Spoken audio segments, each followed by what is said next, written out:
ವೇಷ ಕೊಡುತ್ತಿರು, ಅದೇ ಪ್ರೀತಿ ಬೇರೆ ರೀತಿ ಹೇಗಂತ ಹೇಳೋದು.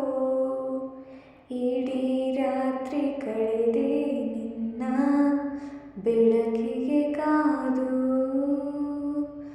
ಈ ಸ್ವಪ್ನದ ಸಂಚಾರ ಸಾಕಲ್ಲವೇ, ಇನ್ನೇತಕ್ಕೆ ಬೇಜಾರು ನಾನಿಲ್ಲವೇ.